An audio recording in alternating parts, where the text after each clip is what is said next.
Hello, my Spilling the Sweet Tea fam. Welcome back to my channel. Today I'm spilling the tea on how to make old-fashioned chicken and pastry. And if you're not from Eastern North Carolina, chicken and dumplings. These are all the ingredients you're going to need. You're going to need a chicken, some flour, an onion, garlic, and celery. The first thing that I do is clean my chicken. I remove the inside of the chicken. And the next thing I do is take off the tailbone. This is something my mother always taught me how to do, so I always remove the tailbone. Now all you want to do is let your chicken soak in a little bit of water and vinegar. I purchased a whole roaster chicken, so that's why it has that little white button in it. I removed that before I started obviously boiling it. I also removed a bunch of additional fat from the chicken. I always clean my chicken the way my mother taught me how to clean it. So if this is not how you clean your chicken, feel free to clean your chicken the way you like to clean your chicken. Or you can skip this step altogether and get a rotisserie chicken from the grocery store.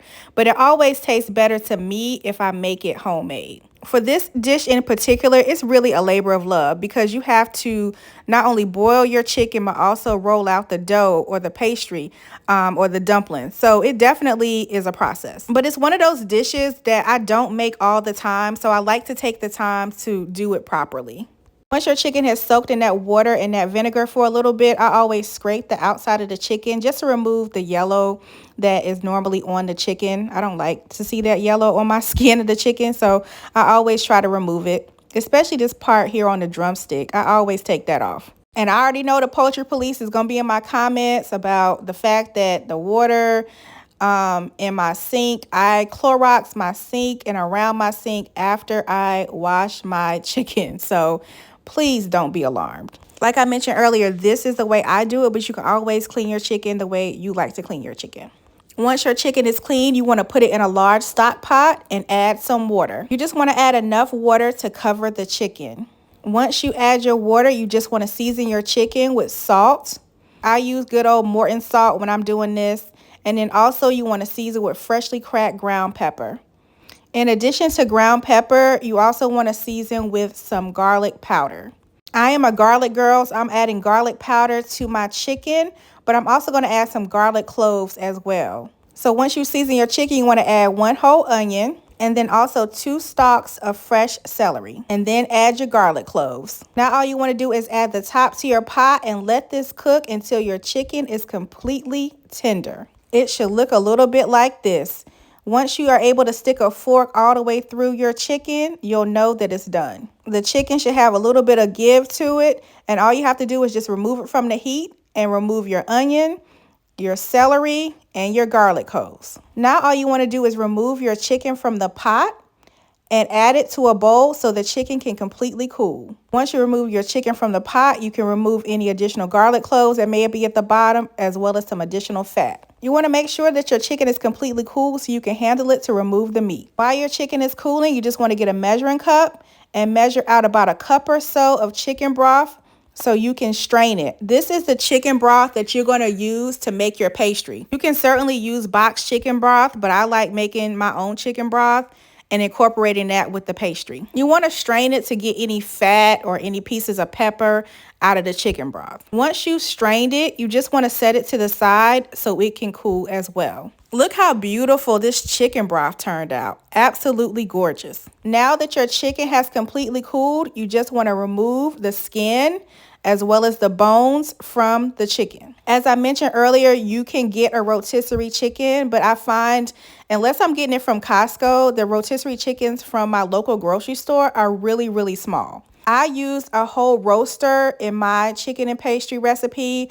My mom, when I was growing up, she always would get a hen. Anytime she made chicken pastry or chicken salad, she would always boil a hen instead of a regular chicken. I've learned through the years that the reason why she used a hen is because of the fact that the meat is more tender and more rich. So here's a close-up of me removing the meat from the bones. You just want to be careful and make sure you're removing all of the bones, all of the gristle, all of the fat and the skin, and just getting that good chicken meat. You don't have to break it up too much because once you add the chicken into your pastry, once your pastry is done, the chicken is going to break down even further. So you don't have to break it up too much. Whenever I make this recipe, I always make a big pot, which is why I use like a whole roaster or big chicken like I used. You can get about 8 servings of chicken pastry from this one recipe. So if you don't want to make as much, you can just use half of this chicken and then use half of the ingredients for the pastry. Once you removed all of the fat, all of the bones, all of the gristle, your chicken should look a little bit like this. Now set that aside and you want to get you a bowl to make your pastry. Anytime I'm making biscuits or pastry, I always break out my mother's dough bowl. It's very important to sift your dry ingredients for this recipe. So you're going to need 2 cups of flour and you want to add your 2 cups of flour to your sifter. Make sure to use all-purpose flour. You don't want to use self-rising flour or bread flour or anything like that. You want to make sure you're using all-purpose flour. Now you want to add about 1 teaspoon of salt. Once you add your teaspoon of salt, you just want to sift your salt and your flour together.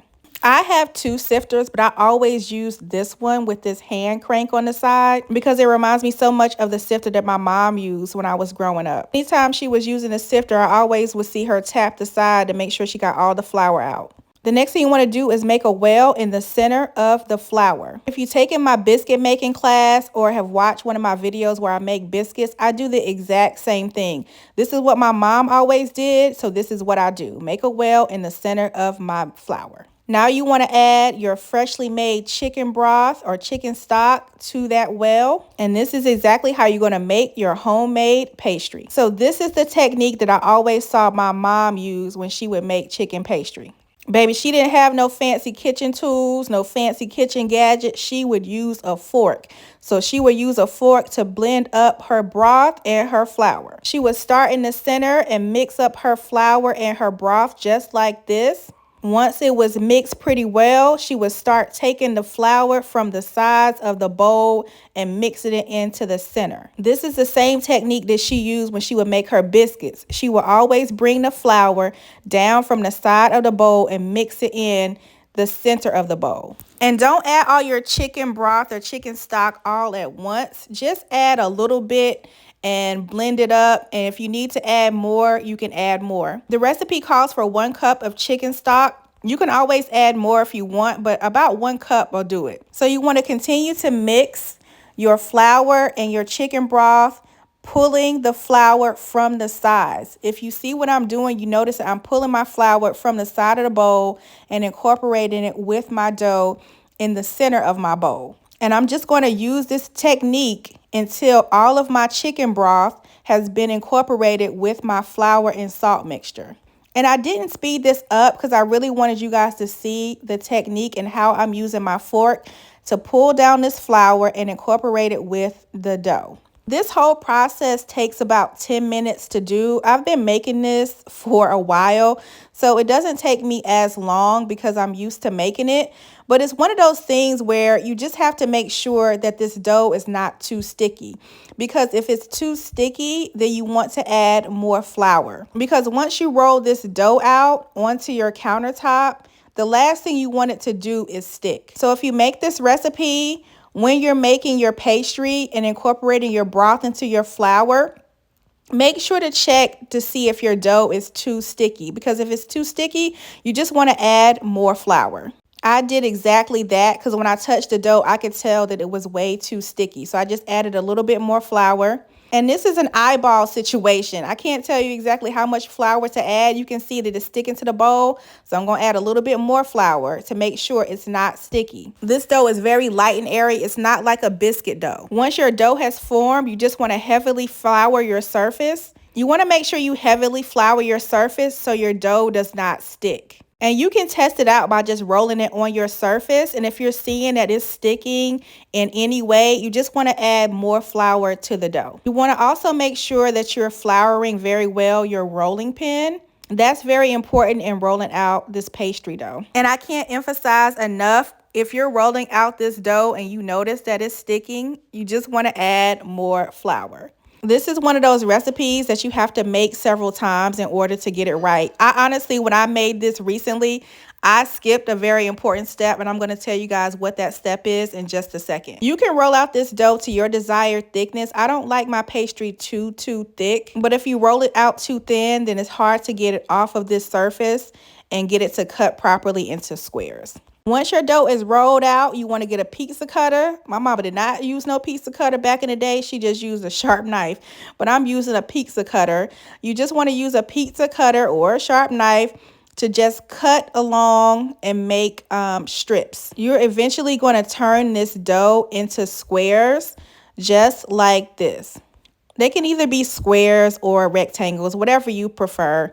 Mine are kind of both. The other key thing that you want to make sure you don't do is refrigerate these pastry strips for at least 20 minutes so they can dry out in the refrigerator. If you skip this step, your pastry will come out tough and you'll have to cook it longer. As many times as I've made this recipe, I forgot this step, so I had to cook my pastry a little bit longer. If you give your pastry some time in the refrigerator to dry out a little bit, it'll come out nice and tender. You want to have enough liquid in your pot so your pastry can cook properly. Once you've added that additional water and it's boiling, you just want to take your chicken pastry and just lay it in your hot boiling chicken broth. It's very, very important that you don't lay your pastry pieces on top of each other because you don't want them to stick together and clump together. Now all you want to do is cover them and allow them to cook through. If you have skipped the step of allowing your pastry to dry out like I did, you're going to want to allow your pastry to cook longer so the pastry gets more tender before adding the chicken. Because if you add your chicken too early and you have to cook your pastry longer,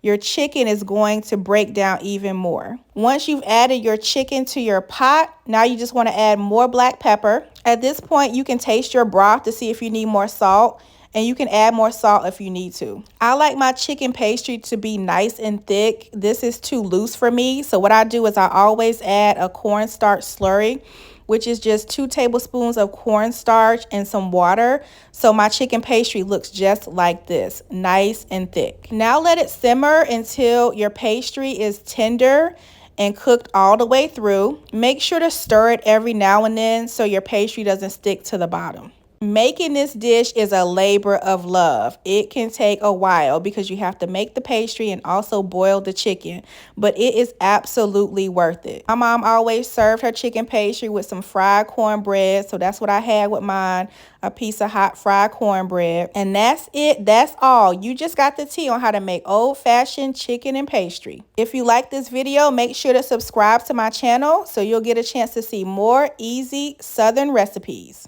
Thank you so much for watching. If you like this video, make sure to subscribe and turn your notification bells on so you don't miss my next easy recipe. I'll see y'all next time.